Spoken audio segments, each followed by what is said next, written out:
महाभारत के भीष्म पर्व में भगवान श्री कृष्ण द्वारा अर्जुन को दिए गए उपदेश को श्रीमद् भगवद गीता कहा जाता है। यह ग्रंथ भारतीय दर्शन, आध्यात्म और कर्म योग का एक अमूल्य ग्रंथ है।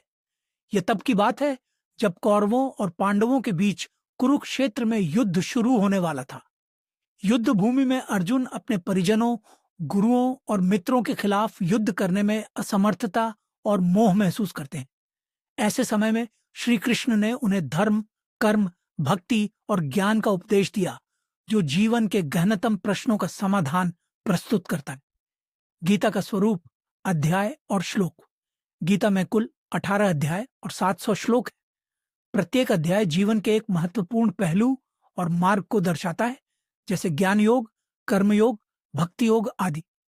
प्रस्थानत्रयी का हिस्सा। गीता को प्रस्थानत्रयी 3 आधार ग्रंथ में शामिल किया गया है। अन्य 2 ग्रंथ हैं उपनिषद और ब्रह्म सूत्र। ये तीनों ही वेदांत दर्शन के स्तंभ माने जाते हैं। गीता का महत्व। जीवन का मार्गदर्शन।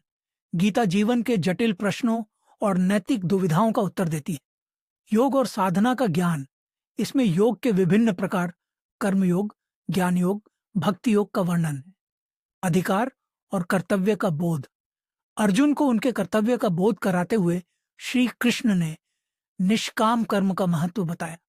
गीता न केवल धार्मिक ग्रंथ है, बल्कि यह जीवन के हर क्षेत्र में मार्गदर्शन प्रदान करने वाला ग्रंथ भी है।